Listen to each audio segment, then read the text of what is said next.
Comment améliorer ses performances et prendre soin de son corps? Prenons l'exemple d'un coureur qui s'entraîne pour le 100 mètres. Ses performances ont été mesurées après des temps plus ou moins longs d'échauffement et ont permis de tracer ce graphique. On voit que sans s'échauffer, son temps de course au 100 mètres est de 13,1 secondes. S'il court après 10 minutes d'échauffement, sa performance est de 12,6 secondes. Après 20 minutes d'échauffement, sa performance est de 12,5 secondes. Ainsi, je peux dire que d'après le graphique, plus la durée de l'échauffement est longue, plus la performance sportive s'améliore. Attention cependant, remarquez bien, une limite est atteinte au bout des 30 minutes d'échauffement.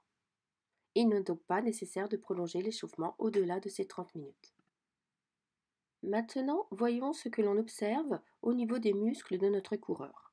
Ce graphique présente l'évolution de la température musculaire en fonction de la durée d'échauffement. Sans échauffement, on mesure une température de 36,5 degrés Celsius au niveau du muscle. Après 10 minutes d'échauffement, la température du muscle passe à 37,5 degrés Celsius. Puis, après 30 minutes d'échauffement, on note une température musculaire de 38 degrés Celsius.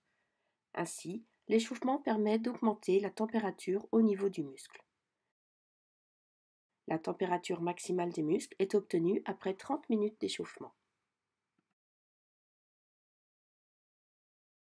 Avant de pratiquer un effort physique, les médecins conseillent de s'échauffer et de s'étirer. L'objectif premier de l'échauffement est d'augmenter la température corporelle. L'élévation de température a plusieurs conséquences. Tout d'abord, une augmentation de l'irrigation musculaire. Les apports en sang sont plus importants.